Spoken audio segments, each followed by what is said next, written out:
Hi everyone and welcome to another painting tutorial from Promethean Paints. I'm Ian and today, in quite a long tutorial and quite in depth, I'll be showing you how I painted the freehand eyes and lightning on the shoulder pads, the glowing effects on the runes on his sort of upper leg pads, and the lightning effects and chaos symbols on his sort of leg armour at the bottom, by his sort of shins, I suppose, shin armour. We're going to start first with what is his left shoulder panel, and we're going to be painting an eye. So you'll notice, as I mentioned in the very first tutorial, that I took off the sort of trim that was on the actual pad itself and then smoothed it out and put some plastic glue over there so it made a sort of smooth area. A few little bends and dents here, but nothing too bad. I then painted it as we did in the first tutorial, covered it in a couple of coats of ultra matte varnish. Now, using a pencil, I'm sketching out the eye. You could obviously use pad and paper at first to practice drawing an eye, but this is just a standard eye shape, so we start with quite a big circle in the middle for our main eye, and then the rest of the eye forms over the top of the eye and then goes to two sharp points at the end. There are loads of images online for references to painting eyes, but this is my method, which is derived from many years of drawing and also following some artists, some miniature painters like Richard Gray, the way he paints his eyes. So it's formed from many years of practice. I'm not the best drawer, I'm not the worst drawer, but it's all just about methods and shapes and using colours to your advantage. So this is just a sketch of the eye. As I said, you can practice on some bits of paper, but the primary here is you have that circle of the eye, and then the eyelid almost forms over the top of that eye, so that some of the circle of the eye is covered by the eyelid itself in the bottom of the eye. So you probably see about 99% of the eye. The other percent is covered with a little bit of the eyelid itself. So once you've laid down your sketch, we now can outline that in some black. So I'm using the AK black. That's quite, I think it's from the Intense range, but any black will do here. And it's thinned down a little bit. This sketch here, what you really need to focus on is the outside edge. A lot of this will be covered up with paint, but it's more now that because we're going over a sort of finished shoulder pad, the outside edge needs to be quite clean, but we can always add like the skin tones afterwards. So it doesn't matter if it's not perfect, but what we want to aim for here is just the actual shape that you've got, your final shape. So your pencil sketch marks that you've got on there, what this is doing is the final sort of shapes that you're going for to define those outer edges. Try and get as clean a circle as you can for the actual eye itself. The surrounding area of the eye, like the white of the eye, the bloodshotness, the sort of eyelid, that can be quite, it doesn't have to be neat and tidy, but I find that the roundness of the eye needs to be quite precise, and the center of the eye, like the black part of the eye, again that needs to be quite crisp and clear, and I do that by doing 4 dots and then across, and then joining those dots up with a curved edge. And that sort of helps me understand to get those that circular shape.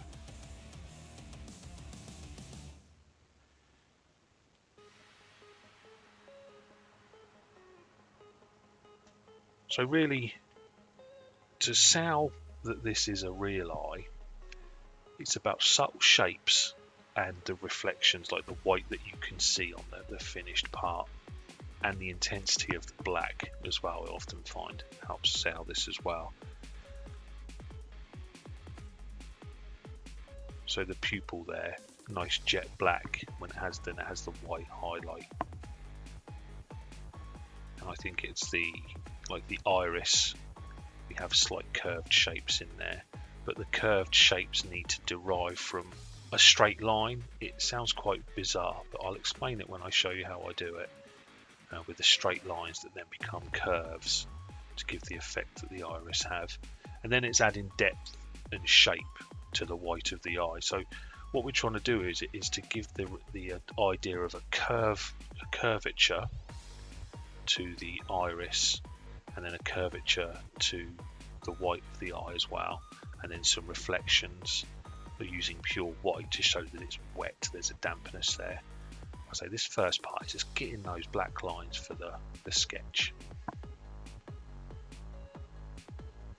So annoyingly I did this round the wrong way.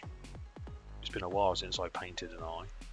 So what you'd actually do here is paint the outside, like the iris, and leave the pupil clear for now, just the undercolor. It doesn't overly matter what we're doing here, but yeah, I did this kind of the wrong way. You'll see on the demon eye that's later the kind of right way of doing it, but right now the whole of the eye needs to be black, as the black gives us our good starting point.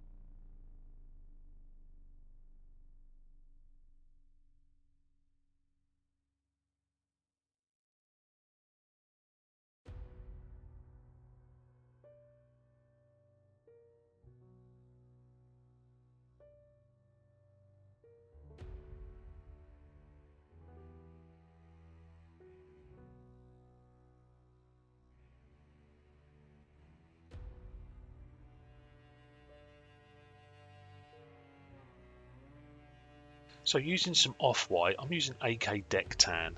It's a nice off-white colour, but anything like any off-white, so just not pure white, just an off-white colour, because we want to use pure white to start getting our definition of a curve.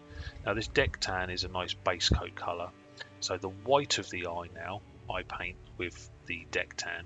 You can leave the black outline or go over it a little bit. It doesn't matter at this stage.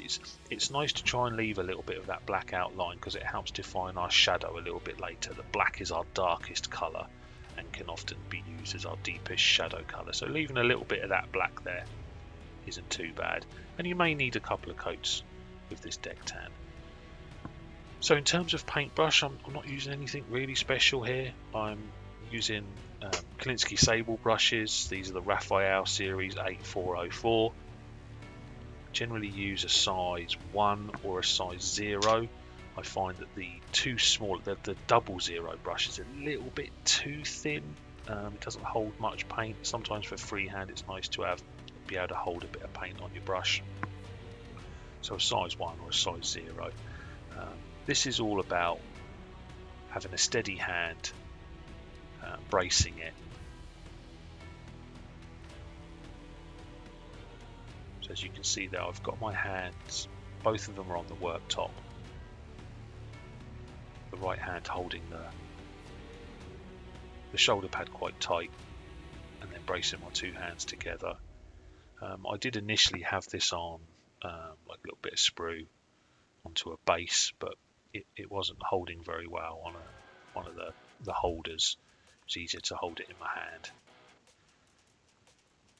So as you can see, the white of the eye now got a good base coat of that Deck Tan. And what we want to do really here is what we're trying to achieve is quite a bloodshot eye, but using that sort of bloodshotness to create the idea of depth and a curve, so that the top part of the eye is red and the bottom part is almost pure white.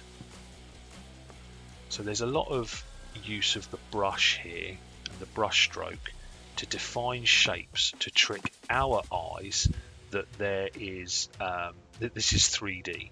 This is a 2D drawing trying to achieve a 3D-ness about it, And to do that, we need to have shadows, bright points, and the look of a shape. So to do that, we use sort of curve lines, painting in curves to get that look that there's shape and movement.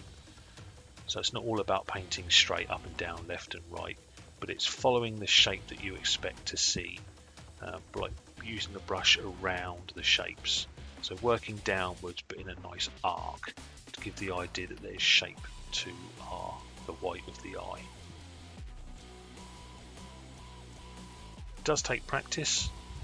That's why we paint in acrylics, because if you get it wrong, you can just paint over the top of it again. Nothing comes perfect straight away. I find doing this freehand is really therapeutic, and it just adds something to your models. And once you've painted this type of thing, other stuff doesn't seem so hard. Painting lightning, painting runes, painting skulls, it all seems quite hard. But when you've got these big flat panels, especially on tanks, it can add something to your army. And if it doesn't look good, you can just paint over it again. It's really not the end of the world. So just here I realised my mistake of what I've done. So if you have done this mistake, then I've just got some grey. It's just a normal grey, it doesn't matter. And I'm just using grey just to paint in where the centre of the eye would be, where the pupil would be, just to re-establish that.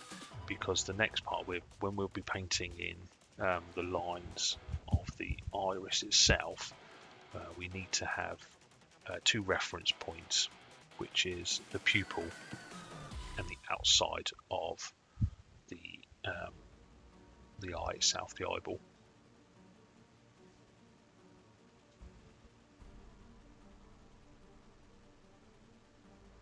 On the demon eye, you'll see that this step isn't necessary if you've done it the right way around. So now we've gone to a few colours on the board. I've got Intense White from AK, some Doombull Brown from Warhammer, and then some Afro Shadow from AK. Afro Shadow is like Rhinox Hide, so you can just use Rhinox Hide. Now each of these paints have been thinned down, probably about a 50-50 mix, not only so they flow off the brush easy, just that we start to get some good transitions and some translucency. When doing freehand, having nice flowing paint is really handy. It really helps. You don't want blocky looking paint. So with the white, as you can see, I'm moving the paint downwards in those curved actions, following the shape of the eye. So from the middle part, we start getting brighter, even the deck tan halfway up, and then the white towards the bottom. Generally, it won't be a pure intense white. That's what we'll have our wet reflections for, the sort of last step that we do. But here I just want to get some subtle shape, because obviously we're going to be applying some washes over the top of this of our Doombull Brown and Afro Shadow to get that red soreness depth into that top part of the eye. But here we've just got a natural, quite nice looking transition to pure white to deck tan.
Notice as well, constantly throughout this, painting freehand, this is very organic, this is very free flowing.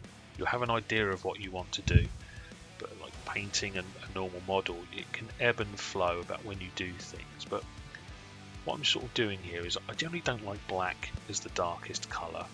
It's nice to have a different, very, very dark colour. Afro shadow is really, really dark. So what I do is I sort of overpaint the black into that afro shadow. Now I have a thin line towards the bottom of the white of the eye, but under the pupil and above the pupil I have a slightly thicker line because the skin's going to be sort of over the top of those eyes, so it's quite thick there. So it almost goes from deck tan to white to sort of an afro shadow is our darkest colour, so that we can then blend our washes that we're going to be doing from Doombull brown up to afro shadow as our sort of darkest points.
So here I create quite a heavy wash of the Doombull brown.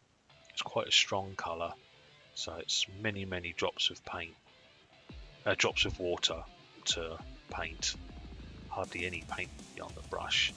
And now, as you can see, I'm glazing this paint onto the white of the eye, working upwards so that obviously with glazing the most paint is left where we remove the brush.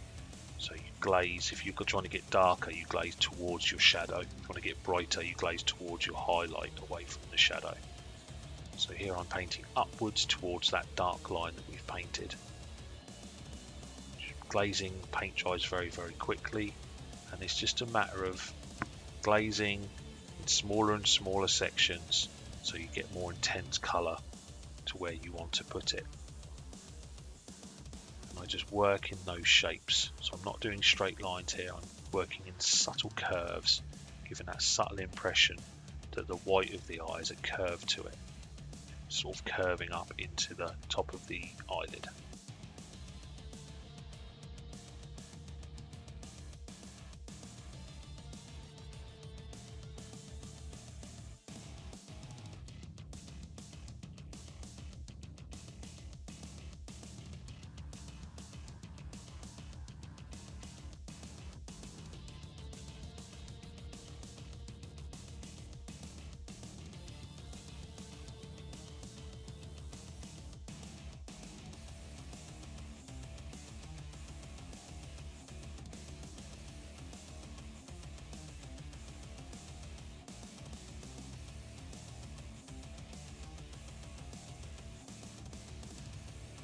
And it's just a case of adding more layers of this glaze and then using the black or the brown to just clean up some areas, trying to maintain the darks of your shapes. And don't forget, with glazing it can work both ways, so we can water down our white or our deck tan just to start doing the transition, so you can glaze away from the Doombull brown back into the pure white. So don't worry if your transition looks bad, you can use the other colours to do the highlight the other way. But what we're trying to get here is some nice intensity of the redness and darkness of the eye.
So here I add a little bit of black to that Doombull brown wash, really thin it down, so that in the very smaller areas I can get a really dark transition.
So that's the basis of the white of the eye.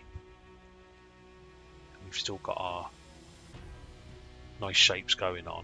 So now we're going to move into painting the iris. I'm starting with AK Violet Red, which is a little bit like Screamer Pink. It's just a nice dark but quite bright colour. What I'm doing here is I'm just over painting that grey line in this violet red, just so I'm leaving a marker. So this is where I'll paint from. So this is my sort of, think of it as an inner edge that we paint from down to an outer edge. So when you look at an iris, it's made up of lots of lines or striations. I'm not quite sure what they're called, probably has a fancy name. Now these lines are all different shapes. I'm trying to be basic with this and not get too overly complicated for the first eye that we're painting. So imagine it's a clock face. So you have the 60 minutes of the clock, 1, 2, 3, 4, 4, 5, all the way around to 60, and there's straight lines running from a center point. And it's the same when we're painting these initial lines for our iris. I'm trying to work straight lines out from the center, but not directly out from the center, just from that initial edge that we've done. So these first lines that we're painting almost go probably 90% to the outer edge, leaving a very subtle bit of black around the edge where the eyeball meets the white of the eye. These are, so straight line striations. You don't have to worry about the curves just yet. These are just straight line working out. Trying to maintain, imagining that the line is coming directly from that central point of the pupil outwards. So, but don't hit the outer edge of the pupil itself. The inner edge there you can hit, that's fine, that's where the line starts from. We'll do some clever stuff with the black in a minute to make it look like it blends out seamlessly. But you can see I've gone from that inner edge and stopped subtly. So now we can paint the pupil. So I paint the whole of the pupil, including that grey bit, and then we do those straight lines again, but working with the black in towards the centre of the pupil, so that we break up that outer edge and make the violet lines blend into the black of the pupil.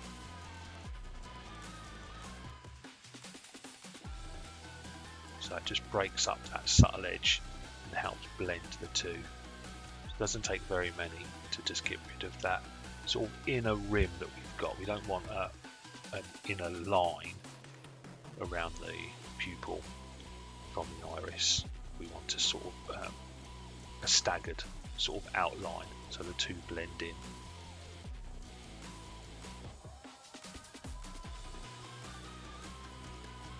And those initial violet red lines act as our sort of basis. They're our darkest colour that we can blend up from or build up from using our lighter colours. And it's our lighter colours where we'll do the cleverness with the shapes to make it look like our iris has a shape to it, a curvature of its own.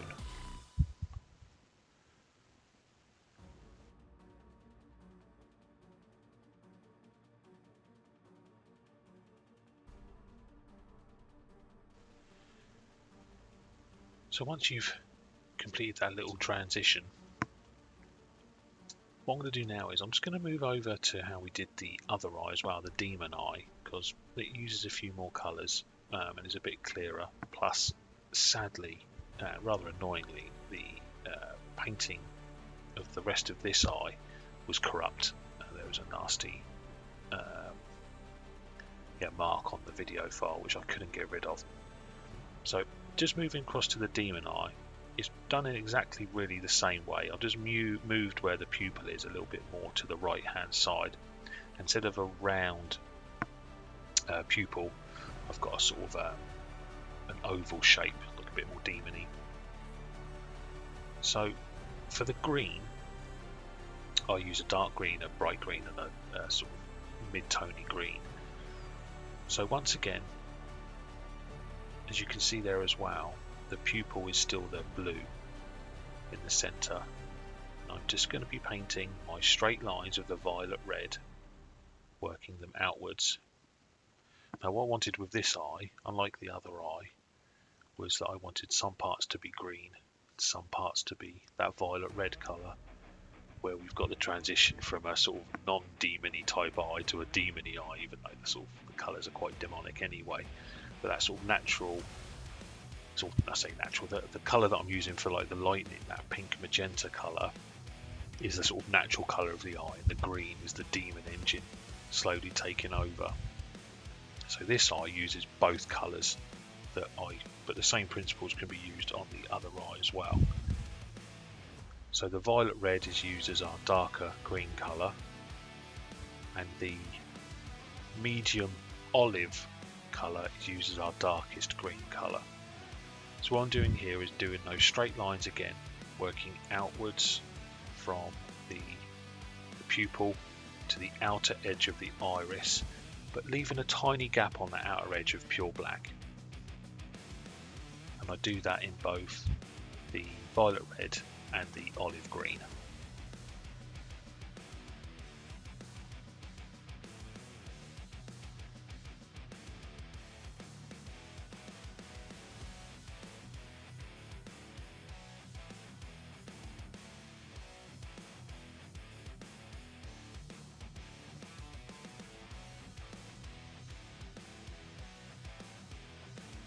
So for our first highlight colour, this is where we start adding shapes in. So at the moment I'm just finishing off the violet red. Now one thing as I do to get the shape right is to imagine that the iris is a donut. So the donut has those curved edges in a circle. So we have a curve going from the inner edge to the outer edge, and that's what we want to achieve with our iris. And to do that we need to paint in curves, not in straight lines when we do our highlight colours. So whatever colours you choose to be a highlight.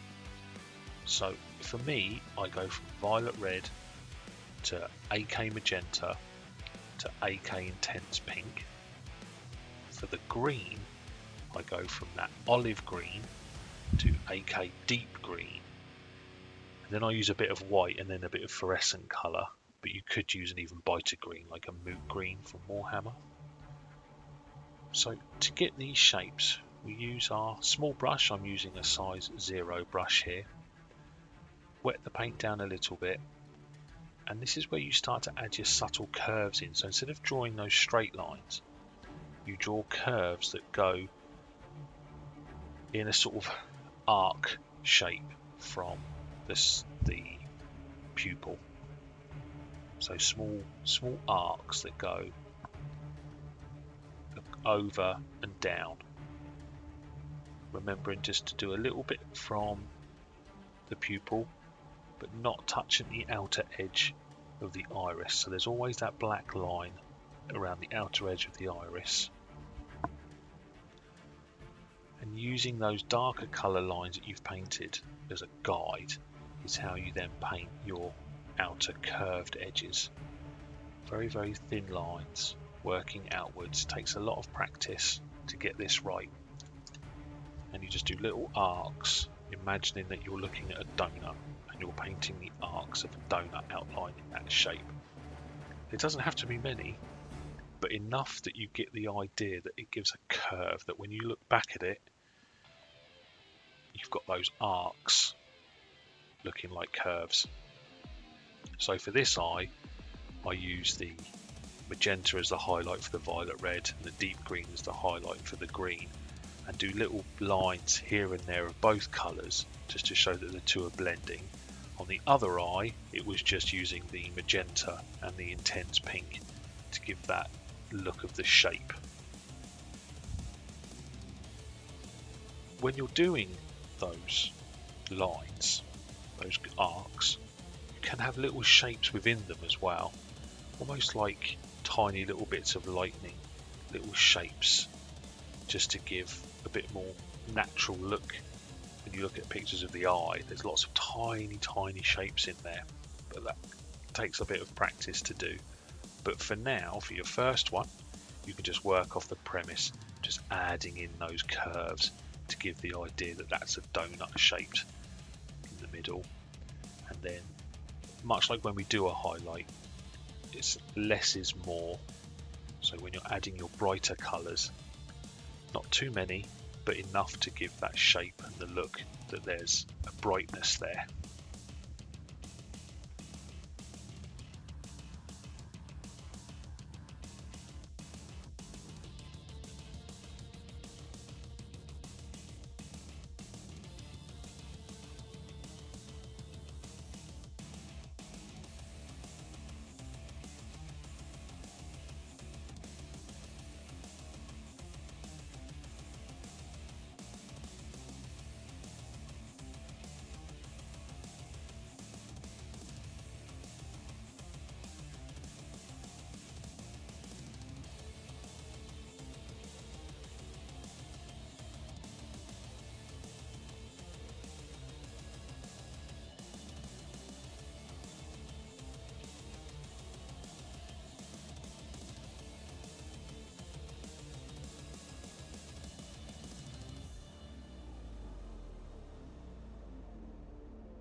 Here is a good demonstration of those curved lines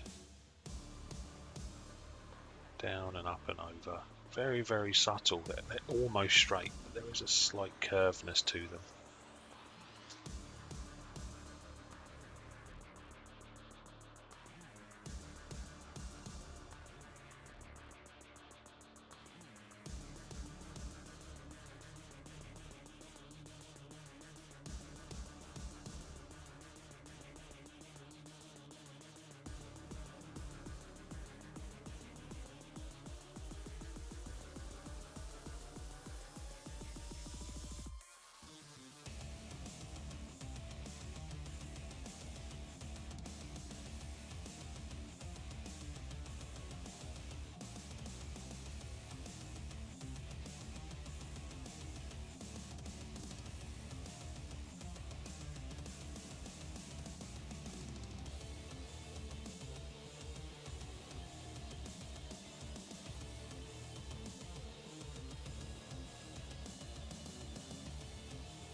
Here I'm painting in the centre of the pupil, doing those black lines going in towards the pupil itself from the iris so that we get that transition.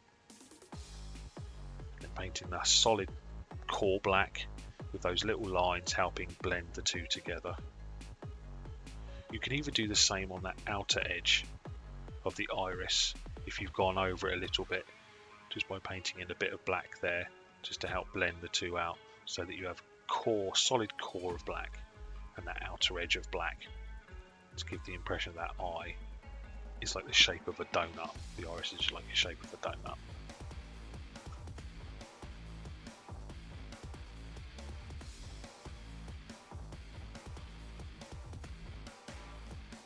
You can see here I've created a wash of the black so that I'm using that curved shape again, washing it away so that the lines get darker at the tips and they're brighter in the center, which then gives you again the impression that there's a curvature there, that the center of our pupil or donut is raised.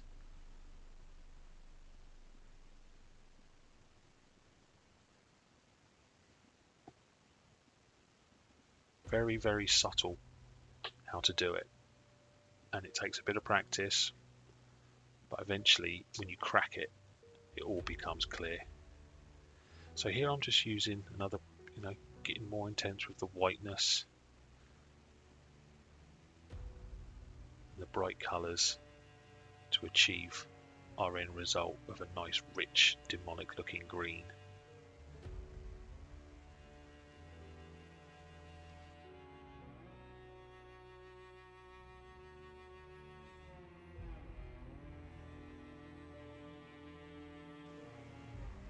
So you see with both eyes, the principles are relatively the same, that we have this curvature going on that we create from shapes done via a brush. So we have our straight lines to get that basis of the iris, then the curved lines as if we're drawing around the outline of a donut, always making sure that we work from that sort of inner edge to the outer edge, but leaving that tiny gap, and then using those washes to give that nice curve effect that we've got going on, so that our brightest point is almost in the center curve of that donut, and it's darker either side, and we have that nice central black core of the pupil itself. So already using those principles, you've got a nice shape going on. But what you'll find is the reflections that we do a little bit later on with the white, where we get that wet look, really then helps out the shape of the eye. So here I'm just refining the outer edge of that first eye that we started. And as you can see, we just used the violet red as our straight lines, the magenta to start getting the curve lines, and that intense pink just to finish off the glow of the eye. And for that green that we used that medium olive, the deep green, a little bit of white, and then some fluorescent green to really give our eyes some pop. You could of course use some fluorescent magenta, as we've done with our glowing effects in other areas, on this eye itself.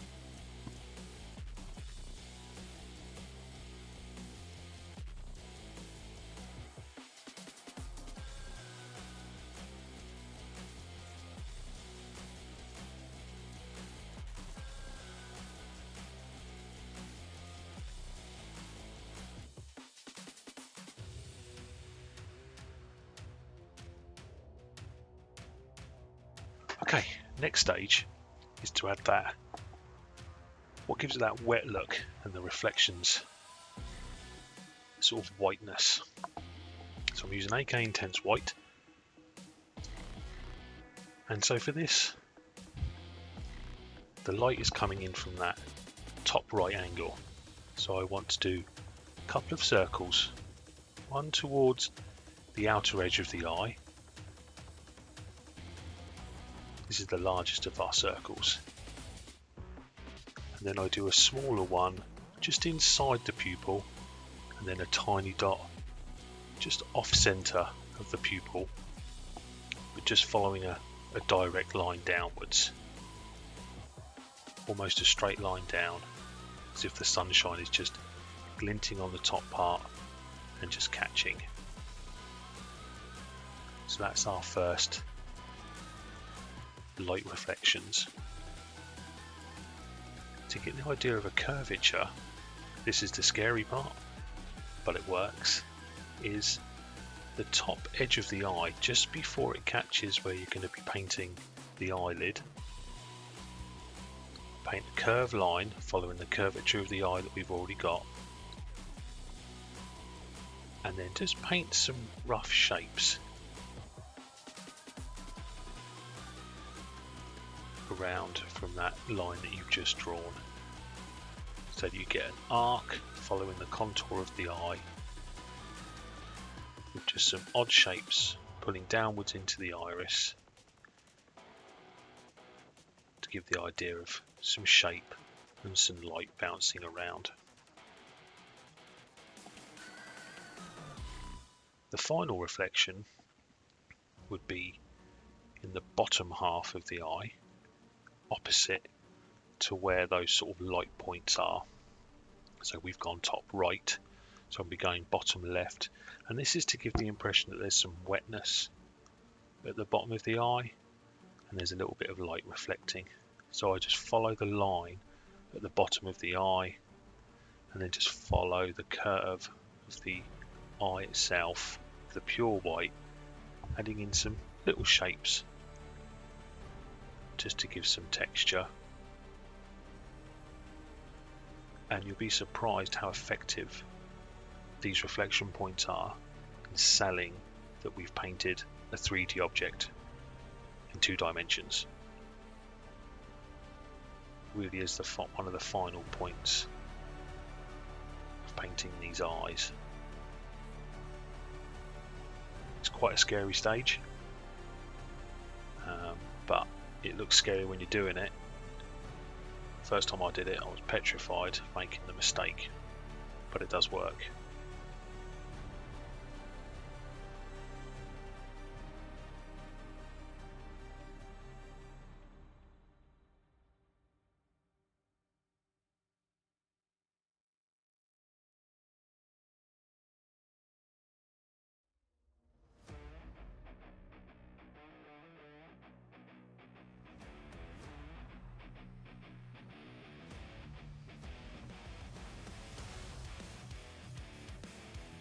If you want to put some bloodshot lines in there, just use some red. I think I use Evilsuns Scarlet from Warhammer.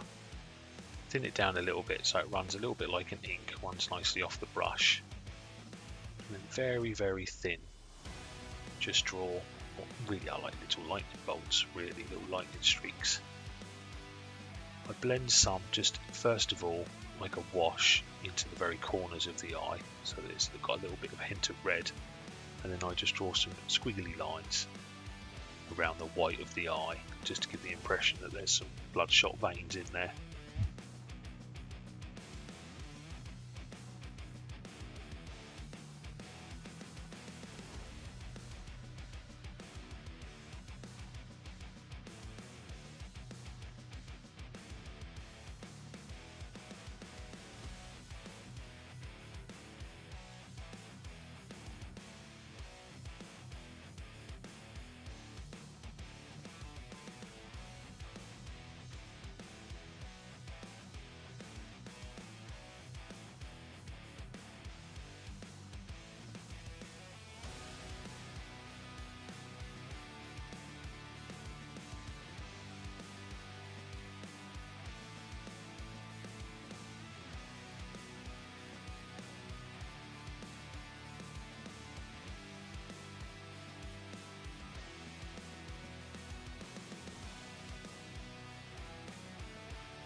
Now all I'm doing really is just intensifying that outer edge.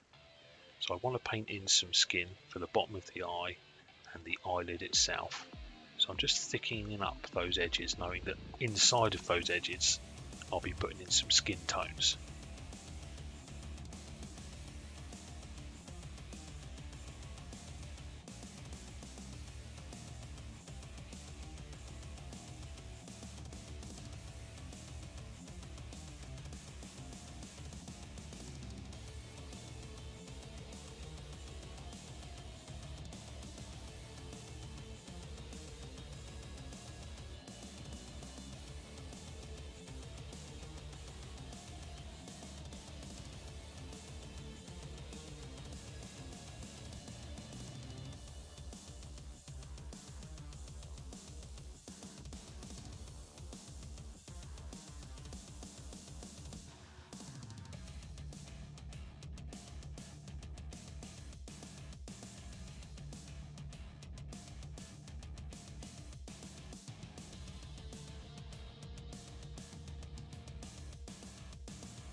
To protect the eye, I just put some AK Ultra Matte varnish all over it, and it helps sell again the reflections that we've done. It takes away the shine of the paint, so it's well worth doing.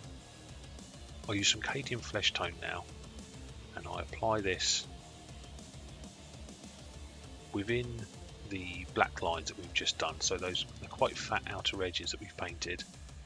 I now try and paint this within those, so that we have a black edge at the bottom of the eye. If you go over it, just repaint it, but always make sure you've got that black edge or very, very dark edge at the bottom of the eye just before the skin.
Then as a little highlight for the flesh, I use some Kislev flesh just over the top and just highlight where the the sort of skin is a bit more raised than in other areas.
Then once the eye is almost finished, it's all really, like I was mentioned earlier, it's organic. It's refining, thinning down paints into washes to help get some of those blends in from the light areas to the dark areas, refining those shadows, trying to enforce the curvature that we were going for, adding a bit more magenta here or some intense pink there. But once it looks right to you, then stop. That's a good place to stop.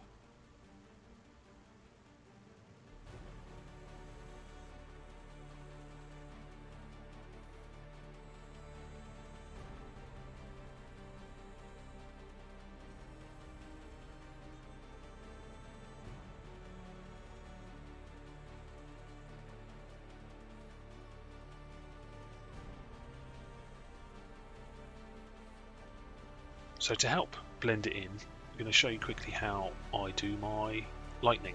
I'll also show you on the leg plates as well. But the lightning is using the same colours, so we've got violet red, magenta, intense pink, a bit of white and fluorescent magenta. So the violet red, so what we're doing for is the violet red is the afterglow of the lightning. And I just use a thinned down version just to do some straight lines. Nothing too complicated. You can try and be a bit overcomplicated with lightning strikes when you're painting them, but it's just a series of some curves and straight lines going from top to bottom. And this violet red acts as the initial outline of that. So this line can be very thick, and then each line we do, when we get intensity of colour, gets thinner and thinner and thinner. So the violet red is your first initial line, and I then glaze from the outside to the inside, so we get a very thick violet red outline of a lightning strike that glazes from the blue into the central core of that violet red. So it uses your glazing skills here. So once you've done your edge of your lightning, you then glaze in towards that to build up the intensity.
Now it's just a case of reinforcing it. So with the magenta, I draw in the center now the actual outline of the lightning.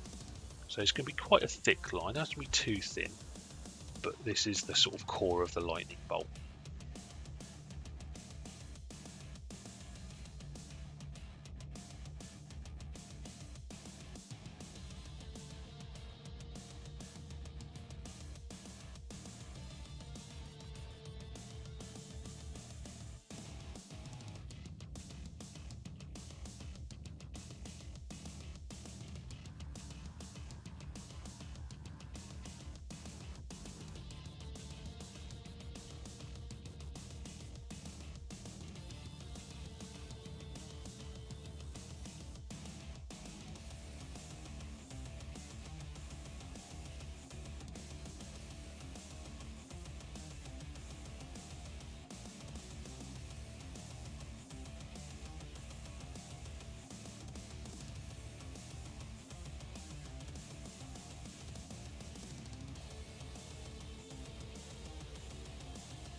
And then intense pink. Now this is a very thin line. This is almost the center part of the lightning bolt. And just paint nice thin lines, tracing out your actual shape of the lightning, adding in those little forks where you've originally painted them in with a violet red. So this is the kind of bolt itself.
The white, for the real intense colour, I paint really where you get those little forks happening, where the curves are. I paint a little bit of white there. Just that's why I imagine there's a lot of intensity, a lot of heat growing from them, and the white is the basis for our fluorescent colour over the top.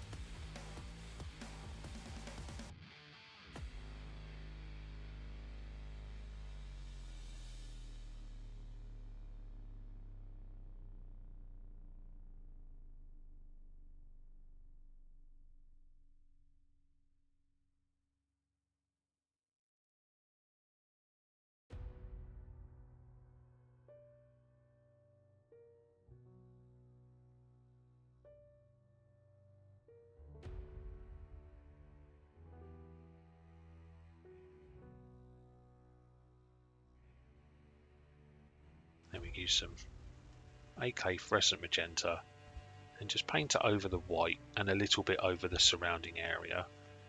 And what we've created there is a nice intense magenta lightning strike with the afterglow of that violet red. And because we're using the same colours that we've used on the eyes, the two blend in together.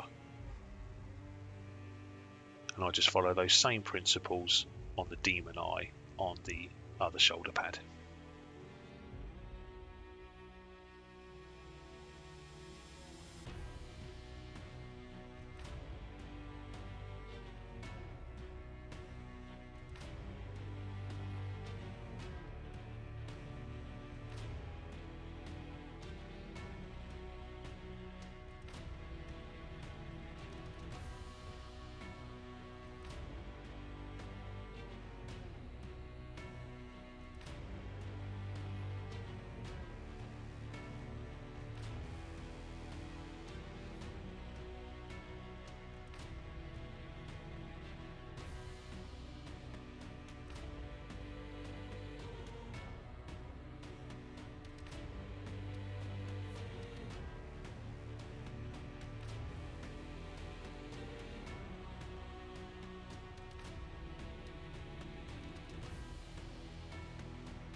And there we have the finished main eye. And in the next sequence, you'll just see me following the same steps, but on the demon eye itself. You can see where I've done the reflection coming in. So on the demon eye, the reflection's on the opposite side.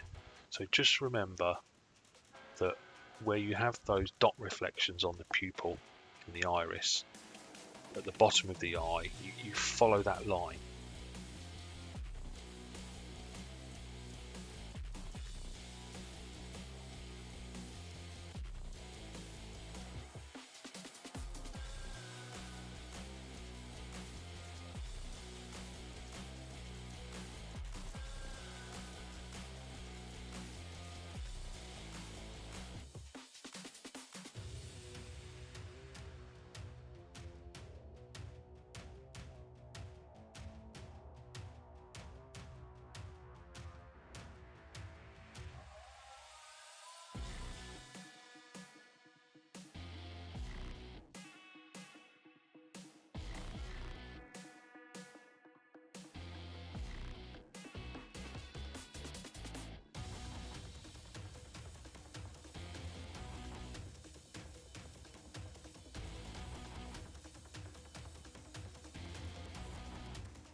Again, it's all about refinement. So once the lightning's painted in, just add in a bit of white here and some fluorescent colour there, just to help try and sell the curvature. That's the main goal, to try and sell that curvature.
And then once finished, again, hit it all with the AK Ultra Matte Varnish, which helps get rid of the shine, but means that the shine that you've painted sells more.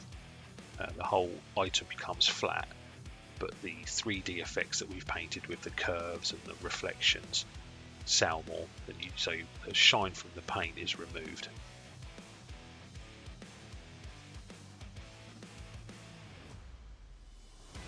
And what we're left with is two pretty cool looking eyes, one slightly demonic, one more Night Lordy natural looking with our pink lightning. And the next stage will be painting the legs.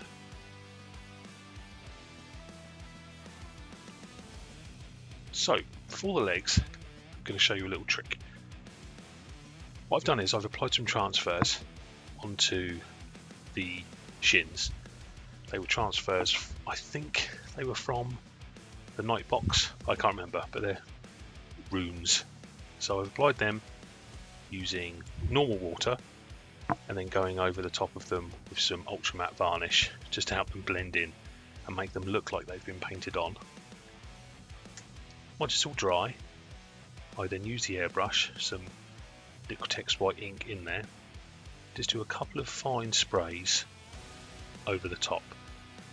So just a couple of sprays just so that we create a glowing effect, that the core rune is still nice bright and white, and that we have that haloing effect around the outside. So when you apply these transfers, there are a few little tools that you can use. There's some decal stuff that you can get. I'm just grabbing the pot now. That's called Microsol. So microscale, Microsol, and it's a solution for applying transfers and decals that helps matte them down and remove the sort of edging that you get, and helps them go around different edges and shapes, just to say, so you don't get those jaggedy bits where it's sort of not bending correctly. So you can apply a little bit of that over the top and then apply some matte varnish. I then use some magenta ink from Green Stuff World, fluorescent magenta ink from Green Stuff World, and just apply that all over the sort of the white. Really it's all over the sort of area, so that we get a nice transition from the blue to the intense white of that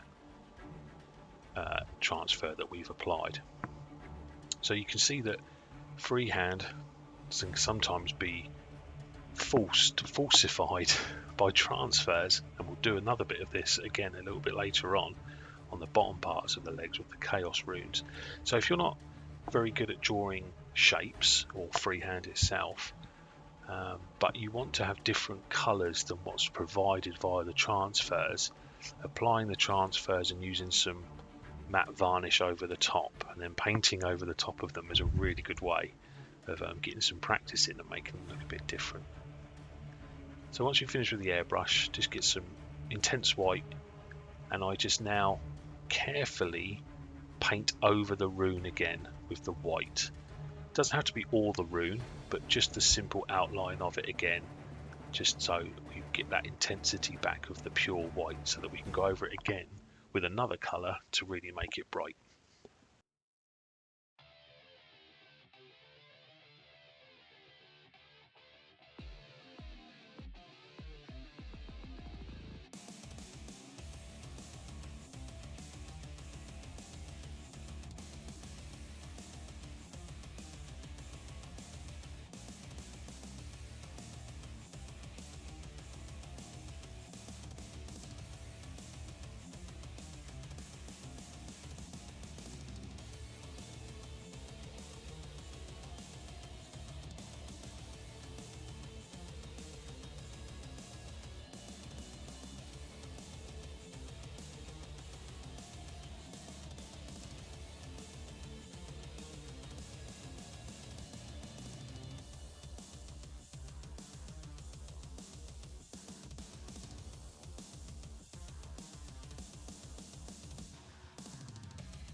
Use some AK fluorescent orange, and where we've painted white, I just go over with the fluorescent orange so that we get a nice sort of chaotic ethereal glow coming from the runes that are on his leg.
So following on from that trick, I now do exactly the same with some chaos symbols on one of his shin pads.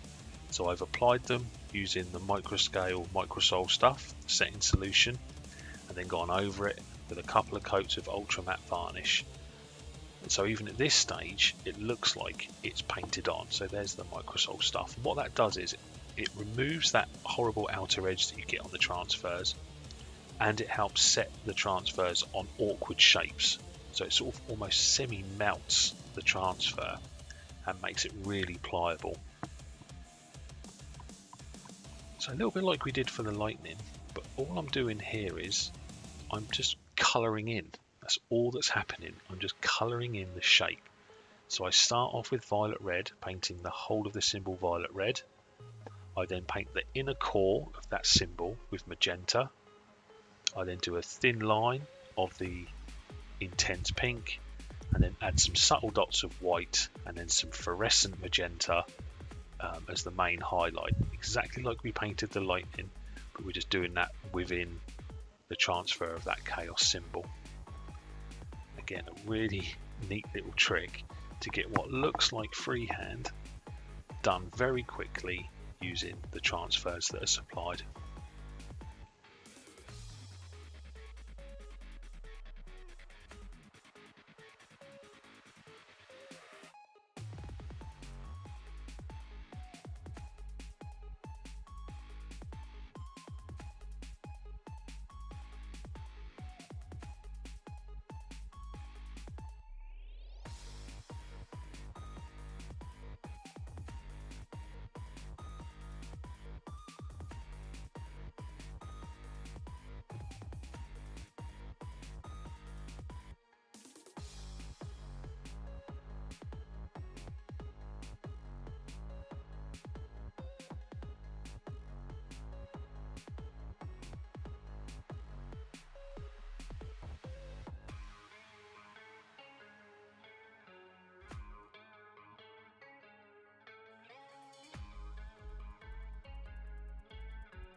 So for the green, I use AK Greenskin Punch as the green, as the darkest green.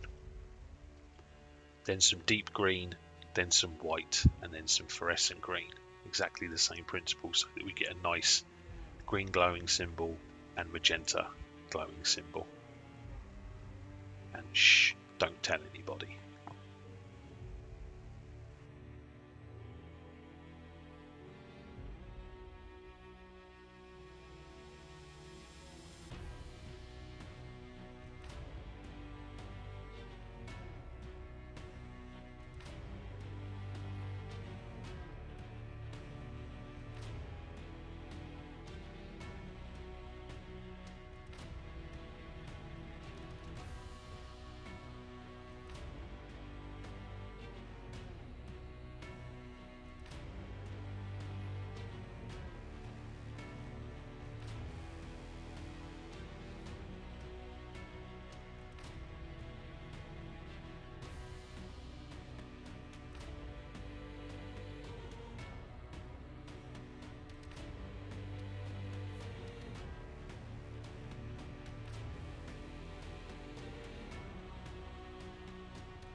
And yeah, to get some of that afterglow happening, then you just use that watered down base colour, either the violet red or the Greenskin Punch. And you can really paint it over, because these shin pads are quite small, I painted it over the entirety of the area. It's very, very thin, so that you almost get the effect that the symbol is pulsing with energy and that it's leaving some green afterglow. But you just glaze it inwards towards your shape so that you will get the natural sort of gradient effect, and just helps blend it into the surrounding area.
So as you can see, using different methods and some different colours, you can achieve some really good effects relatively quickly. The freehand, yes, is complicated. It's not for everybody, but freehand over the transfers is a sort of skill everyone I think can do. Just takes a little bit of time, a little bit of care. Again, we can always practice and practice and practice. The lightning on the other legs was done exactly the same way. So it was the violet red to magenta to intense pink to fluorescent magenta. There's lots of images online of lightning that you can use. There's dozens of images at the end here of my night that you can use as reference material. But sometimes the lightning strikes can be overly forked. Less is sometimes more that I've found. A few lines here and there, some good shapes really helps sell that it's lightning. Especially having the afterglow, then the subtle inner cores being really, really bright, where the sort of lightning forks off, or where it starts or where it finishes.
So there are both shin panels done, and now you can assemble the model how you want. I glued the shin pads on, but the rest of it I've left unglued. It all fits together quite neatly, doesn't need glue on the shoulder pads, all the weapons, all the torso. The base is yet to be finished. I was unsure of how to do the base, so I've just done a lot of the washes and pigments on the bottom that match the wear and tear on the actual model itself. So I hope you've liked those tutorials. They've gone from the beginning of building it to the sub-assemblies all the way through to the freehand at the end. See, this video has been a bit jumpy, backwards and forwards between methods. It's hard to sometimes explain how to do the freehand. It is very organic and how you want the eyes to look, but the principles I hope I've told you will help you build up your skills to be able to paint those eyes, remembering the curves, the reflection points, the blendings that we're doing. It is quite an expert skill, but certainly I am no expert. It's just taken a few practices here and there, especially practicing on flatter panels for vehicles.